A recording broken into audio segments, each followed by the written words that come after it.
আমি বাংলাদেশৰ কাটাটা পাৰ হৈ ভাৰত বাংলাদেশ সীমান্তৰ কাইটিয়া তাৰ পাৰ হৈ আমি অসমত প্ৰৱেশ কৰিছো এই স্বীকাৰোক্তি খুদ বাংলাদেশৰ পৰা অহা অনুপ্ৰৱেশকাৰী অন ক্যামেৰা অনুপ্ৰৱেশকাৰী এই স্বীকাৰোক্তি দিছে যে তেওঁলোক কেনেকৈ অসম বাংলাদেশৰ উন্মুক্ত সীমান্ত পাৰ হৈ আহিছিল আৰু কিমান সহজ অসমৰ এই অসম ভাৰত বাংলাদেশ সীমান্ত পাৰ হোৱাটো খুদ স্বীকাৰ কৰিছে এইজন বাংলাদেশী নাগৰিকে 8 জন বাংলাদেশীক আজি ধৰিছিল বঙাইগাঁৱত জিআৰপিএফে ধৰিছে আৰু ধৰাৰ পাছতে ভয়ংকৰ তথ্য পোহৰলৈ আহিছে তেওঁলোকে কৈছে বানপানীৰ সময়ত ভাৰত বাংলাদেশ সীমান্তৰ অসমত লাগি থকা ভাৰত বাংলাদেশ সীমান্তৰ যিবোৰ কাইটিয়া তাৰ আমি ইতিমধ্যে এইসমূহ কথা বাতৰিত প্ৰকাশো কৰিছো যে বানপানীৰ কবলত পৰিছে ভাৰত বাংলাদেশ সীমান্ত আৰু তাৰ সুযোগ গ্ৰহণ কৰিব পাৰে বাংলাদেশে সেই কথা আখৰে আখৰে প্ৰমাণ হৈছে আজি 8টা বাংলাদেশী ধৰা পৰিছে সেই 8টা বাংলাদেশীৰ 8টাই এই স্বীকাৰোক্তি দিছে যে তেওঁলোকে প্ৰথমৰ পৰাই তেওঁলোকে কিছুদিন ধৰি অসমত আছিল আৰু আহিয়ে তেওঁলোকৰ ইয়াত আহি পেলাই তেওঁলোকে বাংলাদেশৰ পৰা আহিছিল বাংলাদেশৰ জামালপুৰৰ পৰা আহিছিল আৰু কেনেকৈ আহিছিল বুলি প্ৰশ্ন কৰোতে অদ্ভুত ধৰণে কৈছে যে কাইটিয়া তাৰ যেটো পানীত বেয়া হৈ গৈছিল বাগৰি পৰিছিল তাৰ ওপৰতে আমি পাৰ হৈ আহিছো প্ৰথমতেই এই বাংলাদেশী নাগৰিকসকলৰ মন্তব্য আমি আপোনালোকক শুনাব বিচাৰিছো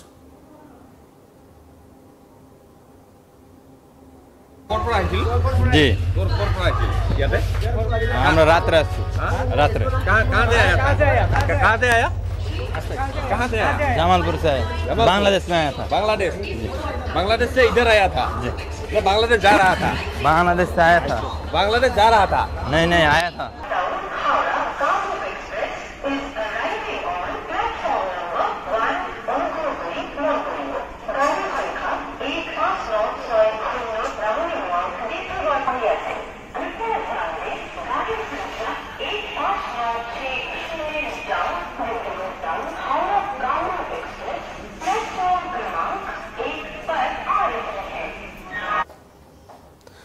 বাংলাদেশী নাগৰিক কেজনক ধৰা হৈছে নিউ বঙাইগাঁও ষ্টেচনত তাত আৰক্ষী অভিযান চলাইছিল আৰু এটা তথ্য ওলাইছিল যে জাকে জাকে বাংলাদেশী নাগৰিক কাৰণ ভাৰতৰ বিভিন্ন প্ৰান্তত এই বাংলাদেশী নাগৰিকৰ বিৰুদ্ধে অভিযান চলোৱা হৈছে আৰু সেই অভিযানৰ পাছতে একাংশই তালি টুপুলা বান্ধি অসমলৈ গুচি আহিছিল আৰু সেই কথা ইতিমধ্যে একাংশই সোশ্যাল মিডিয়াত ভাইৰেল কৰিছিল যে একাংশ লোক সোমাইছে তেওঁলোকৰ টাৰ্গেট তেওঁলোক অসমলৈ ঘূৰি আহিব বিচাৰিছে কিন্তু আজি 8টা বাংলাদেশী নাগৰিকক নিউ বঙাইগাঁও হস্পিটেলত যিটো ৰেল ষ্টেচন আছিল তাত ধৰা হ'ল আৰু তাত পোহৰলৈ আহিছে যে এই সকলে কেনেদৰে প্ৰৱেশ কৰিছিল হাততকৈ ভয়ংকৰ তথ্যটো হৈছে যে তেওঁলোকে যি ধৰণে প্ৰৱেশ কৰিছিল সেয়া আছিল ভয়ংকৰ কাৰণ অসম বাংলাদেশৰ যিখন সীমান্ত আছে সেই সীমান্ত দীৰ্ঘদিন ধৰি উন্মুক্ত হৈ আছে বুলি ইতিমধ্যে বহুবাৰ কোৱা হৈছে আৰু তাৰ পাছতো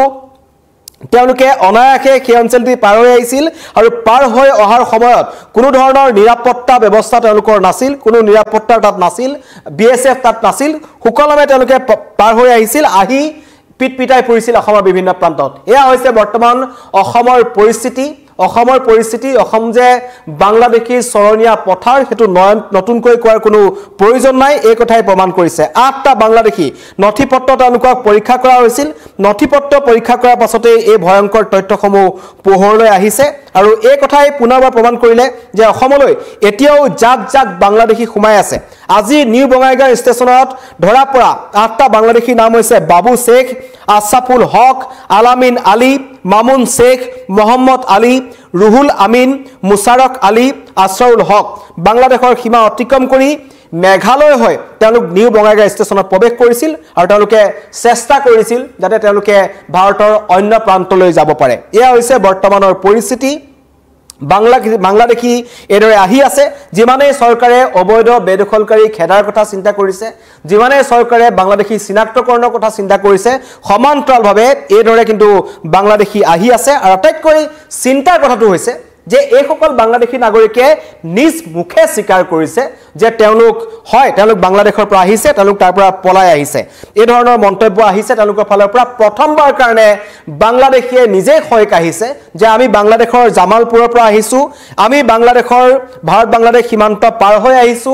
আমি যেটো সময়ত এটো ডাঙৰ কথা যে অসমৰ সংলগ্ন থকা যেটো ভাৰত বাংলাদেশ সীমান্ত আছে বা মেঘালয়ৰ লগত থকা যিমানখিনি সীমান্ত আছে তাত বহু কিলোমিটাৰ পথ উন্মুক্ত হৈ আছে সীমান্ত ধৰিব নোৱাৰি সেই সীমান্ত যেটা পানী হয় সেই নিৰীক্ষণ চকীসমূহ তাৰ পৰা আঁতৰি আহিব লগা হয় বিএছএফৰ জোৱানসকল আৰু লগতে পানীত সম্পূৰ্ণৰূপে ডুব যায় এই কাঁইটীয়া তাঁৰৰ বেৰ আৰু তাৰে সুযোগ গ্ৰহণ কৰে এনেকুৱা একাংশ বাংলাদেশীয়ে যিসকলে প্ৰৱেশ কৰে অসমত ভয়ংকৰ তথ্য পোহৰলৈ আহিছে মন্তব্য আপোনালোকক শুনাবলৈ চেষ্টা কৰিম তেওঁলোকে কেনেদৰে আহিছিল কি কি সমস্যাৰ সন্মুখীন হৈছে আৰু তেওঁলোকৰ লগত কিমান আহিছিল কাৰণ ইয়াত 8জনীয়া এটা দল ধৰা পৰিছে জামালপুৰ ঢাকা বিভিন্ন ধৰণৰ স্থানৰ পৰা তেওঁলোক আহিছিল আৰু কাম বিচাৰি তেওঁলোকে ভাৰতত প্ৰৱেশ কৰিছিল এটো অপ্ৰিয়লৈ সত্য কথা যে বাংলাদেশী প্ৰতিদিনেই এনেকুৱা 20-30টা 50টা বাংলাদেশী বিভিন্ন সীমান্তইদি ভাৰতত প্ৰৱেশ কৰে আৰু কাম বিচাৰি তেওঁলোক ইয়ালৈ আহে আৰু ইয়াত তেওঁলোকে একাংশ ভুৱা নথিপত্ৰ তেওঁলোকে নিৰ্মাণ কৰে তাৰ পাছত তেওঁলোকে ভাৰতৰ অন্য প্ৰান্তলৈ কিন্তু গুচি যায় আৰু তাৰ পাছত তেওঁলোকক ধৰিব নোৱাৰা হৈ যায় কিন্তু এতিয়া এই বাংলাভাষী যিসকল লোক আছে পূৰ্ববংগীয় যোনসকলক আমি কওঁ তেওঁলোকৰ বিৰুদ্ধে সমগ্ৰ ভাৰততে এতিয়া অভিযান চলিছে এই অভিযানৰ সময়ত তেওঁলোকে এটা কথা স্পষ্ট কৰি দিছে ভাৰত চৰকাৰে যে যিবোৰ অঞ্চলত তেওঁলোকৰ নথিপত্ৰ পৰীক্ষা কৰা হ'ব মানকাছাৰৰ কেইজনমান শ্ৰমিকক ধৰা হৈছিল বিশেষকৈ কেৰালাত ধৰা হৈছে আৰু শেহতীয়াকৈ এনেকুৱা ধৰণৰ পৰিস্থিতি হোৱাৰ পাছত পুনৰ সকলো বাংলাদেশৰ চৰণীয়া পথাৰ যিখন অসম কয় যিখন আমি ডাম্পিং গ্ৰাউণ্ড বুলি ক'ব পাৰোঁ বাংলাদেশীৰ কাৰণে তালৈ তেওঁলোক পুনৰ উভতি আহিছে একাংশই ছ'চিয়েল মিডিয়াত এই কথা কৈছিল বহিৰাজ্যৰ পৰা বহু সন্দেহযুক্ত নাগৰিক অসমত প্ৰৱেশ কৰিছে আৰু তেওঁলোকে অসমৰ পৰা পুনৰ বাংলাদেশলৈ যাবলৈ চেষ্টা কৰিব বা অসমৰ ভিতৰতে তেওঁলোকে পুনৰ আগৰ নিচিনাকৈ তেওঁলোকে লুকাই থাকিবলৈ চেষ্টা কৰিব এতিয়া অসম আৰক্ষী তৎপৰ হ'ব হৈছে বঙাইগাঁও আৰক্ষীয়ে যিটো অভিযান চলালে বঙাইগাঁও ৰেল ষ্টেচনত 8টা বাংলাদেশী অনুপ্ৰৱেশকাৰীক গ্ৰেপ্তাৰ কৰা হ'ল তাৰ পৰা পুনৰবাৰ প্ৰমাণ হ'ল যে হয় বাংলাদেশী ইয়ালৈ আহি আছে বাংলাদেশী ইয়াত আছে কিন্তু এবাৰ কিছু পৃথক বাংলাদেশীয়ে নিজে স্বীকাৰ কৰিছে হয় আমি বাংলাদেশৰ পৰা আহিছিলো আৰু আমি কাইটা তাৰ পাৰ হৈ আহিছো 8টা বাংলাদেশী নাম বাবু শেখ আশরাফুল হক আলামিন আলী মামুন শেখ মোহাম্মদ আলী রুহুল আমিন মুশারফ আলী আসারুল হক এয়া হৈছে ভাৰত বাংলাদেশ সীমান্তৰ অসমত লাগি থকা নিৰাপত্তাৰ ফুফুলা স্বৰূপটো যিমান চৰকাৰ নহওক কিয় সকলোৱে একেটা কথা প্ৰতিশ্ৰুতি দিয়ে যে ভাৰত বাংলাদেশৰ সীমান্ত সিল কৰি দিয়া হ'ব কিন্তু অতি ৰহস্যজনকভাৱে 1971 চনৰ পিছৰ পৰা 1971 চনত বাংলাদেশ স্বাধীন হোৱাৰ পাছৰ পৰা আজিলৈকে এই দীৰ্ঘদিনীয়া সমস্যাটো সমাধান নহল আসুৰ দৰে সংগঠন তেওঁলোকে সেই দাবিতে এতিয়ালৈকে প্ৰতিবাদ কৰি আছে অসম জাতীয়তাবাদী যুৱ ছাত্ৰ পৰিষদ সকলোৱে দাবী কৰে যে সীমান্ত সিল হ'ব লাগে ভাৰত বাংলাদেশ সীমান্ত সিল হ'ব লাগে অসমত বাংলাদেশী অনুপ্ৰৱেশকাৰীৰ সমস্যাৰ কাৰণে ডাঙৰ আন্দোলন পাৰ হৈ গ'ল সেই আন্দোলন কৰি ডাঙৰ নেতা হ'ল ৰাজপথত বহিলে কিন্তু অতি ৰহস্যজনকভাৱে কোনোৱে এই সীমান্ত সিল কৰা কামটো কৰিব নোৱাৰিলে তেওঁলোকে কি কাৰণে কৰা নাই হেতু সকলোৱে বুজি পাইছে ৰাজনৈতিক অংক আছে কাৰণ এই খণ্ডযুক্ত নাগৰিকসকলক লৈ কিন্তু বছৰ ধৰি অসমত এটা ৰাজনৈতিক অংক চলি আছে কিন্তু এনেকুৱা একাংশ বাংলাদেশী এতিয়াও তেওঁলোকে নিৰ্বিঘ্নে সোমাই আহিব পাৰে অসম ভাৰত বাংলা সীমান্তইদি প্ৰশ্ন উত্থাপন হয় যে বাংলাদেশত এতিয়া মৌলবাদীৰ উত্থান আছে তাৰ পৰা জেহাদিয়াত প্ৰৱেশ কৰিব পাৰে তাৰ পৰা আইএসআই লোক ইয়াত প্ৰৱেশ কৰিব পাৰে কিন্তু তাৰ পাছতো ইমান উন্মুক্তকৈ কিয় ৰখা হৈছে ভাৰত বাংলাদেশ সীমান্ত সেইটো এটা ডাঙৰ প্ৰশ্ন পুনৰ মন্তব্য শুনাবলৈ চেষ্টা কৰিম আপোনালোকক যে এই বাংলাদেশী কিটাইনো কি কৈছিল আমাৰ কেমেৰাৰ সন্মুখত बांग्लादेश जा रहा था बांग्लादेश से आया था बांग्लादेश जा रहा था नहीं आया था कौन सा ट्रेन से ट्रेन में नहीं है वो कार पे आया था कार पे बांग्लादेश से मेघालय के घुसा हाँ कहाँ से घुसा वो पता नहीं है वो कहाँ से वो सिक्योरिटी नहीं था सिक्योरिटी नहीं सिक्योरिटी नहीं है कहाँ से आया था বর্ডার কিরকম পার হচ্ছে বর্ডার আপনার ধরেন বেড়া বৃষ্টির কারণে বেড়া পড়ে গেছে বেড়ার উপর দিয়ে এসেছি আমরা সিকিউরিটি না সিকিউরিটি গার্ড ছিল না অবশ্যই আমাদের মতো সাধারণ লোকে নিয়ে এসেছি কতজন ছিল আমরা 8 জন ছিলাম চেন্নাই কাজ করার জন্য এসেছি আচ্ছা বাংলাদেশ কোন জায়গা বাড়ি আমাদের বাড়ি বাংলাদেশ দিয়ারমাইন চক আচ্ছা আর জামালপুর দিয়ে পার হয়েছিলাম এরকম সব লোক আসতেছে ওখান থেকে জানি না স্যার আমি প্রথম এসেছি তো এই জন্য কতদিন আগে আসছিল কতদিন আগে কালকে রাত্রে এসেছি কালকে রাত্রে জি আমরা কালকে রাতে কতজন লোক কতজন তোমার 8 জন ওখানটার আরো মানুষ আসতেছে দাদা থোড়া আসতেছে দাদা আগে চলেন ওখানটার বর্ডার কিরকম পার হলো বর্ডার আপনার যেরকম পারতেছে এরকম পারতে মানে বৃষ্টির কারণে বর্ডার ভেঙে গেছে দেওয়ার পর আসতেছে লোকজন সিকিউরিটি ছিল কিনা সিকিউরিটি না আমরা দেখি নাই, বিএসএফ আমরা দেখি নাই। এরকম কি আরো লোক কি পার হতে আছে এরকম? আমরা বলতে পারি না, আমাদের পার করছে তারপরে আর পার করছে কি না করছে আমরা বলতে পারি না। কোথায় কোথায়? এক নম্বর এটা জামালপুর। बांग्लादेश से मेघालय के घुसा? हाँ कहाँ से घुसा? वो पता नहीं है वो कहाँ से वो सिक्योरिटी नहीं था? सिक्योरिटी नहीं सिक्योरिटी नहीं है। कहाँ से आया था? বর্ডার কিরকম পার হচ্ছে? বর্ডার আপনার ধরেন বেড়া বৃষ্টির কারণে বেড়া পড়ে গেছে, ওই বেড়ার উপর দিয়ে এসেছি আমরা। সিকিউরিটি না, সিকিউরিটি গার্ড ছিল না অবশ্যই, আমাদের মতো সাধারণ লোকে নিয়ে এসেছি। কতজন ছিল? আমরা 8 জন ছিলাম, চেন্নাই কাজ করার জন্য এসেছি। আচ্ছা, বাংলাদেশ কোন জায়গার বাড়ি? আমাদের বাড়ি বাংলাদেশ দিয়ারমাইন চক। আচ্ছা, আর জামালপুর যা পার হয়েছিলাম। এরকম সব লোক আসতেছে ওখান থেকে? জানি না স্যার, আমি প্রথম এসেছি তো ওই জন্য।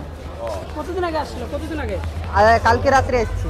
কালকে রাত্রে? জি জি, আমরা কালকে রাতে কতজন লোক? কতজন তোমার? 8 জন। 8 জন। ওখানটার আরো মানুষ আসতেছে? দাদা থোড়া আস্তে আস্তে, দাদা আগে থোড়া আগে চলেন। ওখানটার বর্ডার কিরকম পার হলো? বর্ডার আপনার যেরকম পারতেছে এরকম পারতে, মানে বৃষ্টির কারণে বর্ডার ভেঙে গেছে, দেওয়ার পর আস্তে আস্তে লোকজন। সিকিউরিটি ছিল কি না? সিকিউরিটি না আমরা দেখি নাই, বিএসএফ আমরা দেখি নাই। এরকম কি আরো লোক কি পার হতে আছে এরকম? আমরা বলতে পারি না, আমাদের পার করছে তারপরে আর পার করছে কি না করছে আমরা বলতে পারি না। কোথায় কোথায়? এক নম্বর এটা Jamalpur. 60 down, Dibrugarh town, Howrah, Kamrup Express is arriving on platform number 1. অনুগ্রহ করে বাংলাদেশী যুৱক কেইজনৰ মন্তব্য শুনিলে কিমান সহজকৈ কৈছে, তাৰ পৰা গম পোৱা যায় যে বাংলাদেশৰ পৰা অসমলৈ বা ভাৰতত প্ৰৱেশ কৰাটো কিমান এটা সহজ কাম। তাতে একাংশ দালাল থাকে, সেই দালালসকলে এই সকল লোকক লৈ আনে টকাৰ বিনিময়ত। আৰু এনেধৰণে অতি ভয়ংকৰভাৱে আমাৰ অসমত প্ৰতিদিনেই এনেকুৱা ধৰণৰ জাকে জাকে বাংলাদেশী প্ৰৱেশ কৰিছে। ইয়াতকৈ আৰু উচিত উদাহৰণ দিবলগীয়া, উৎকৃষ্ট উদাহৰণ দিবলগীয়া একো নাই। খুদ বাংলাদেশীয়ে স্বীকাৰ কৰিছে যে আমি বাংলাদেশৰ জামানপুৰৰ পৰা আহিছোঁ, আমি বাংলাদেশৰ ভাৰত বাংলাদেশ সীমান্তৰ কাইটা তাৰ পাৰ হৈ আহিছোঁ। কৈছে বৰষুণ দিয়াৰ কাৰণে যিবোৰ কাইটা তাৰ বাগৰি পৰিছিল তাৰ ওপৰেদি আমি পাৰ হৈ আহিছোঁ। সাংবাদিকে যেতিয়া প্ৰশ্ন কৰিছে তাত বিএছএফ নাছিল নেকি, তেতিয়াও তেওঁলোকে কৈছে যে আমি বিএছএফ দেখা নাই। এয়া হৈছে বৰ্তমান ভাৰত বাংলাদেশ সীমান্তৰ যিটো অসমৰ মেঘালয়ত লাগি আছে তাৰ নিৰাপত্তাৰ ফুফুলা স্বৰূপটো। বহুত মানুহে ইয়াত প্ৰশ্ন কৰিছে মোৰ লাইভটোত যে সীমান্তত বিএছএফ নাথাকে নেকি, এনেকুৱা ধৰণৰ মন্তব্য যথেষ্ট কৰিছে। কৈছে কিয় আহিছে, বৰ্ডাৰ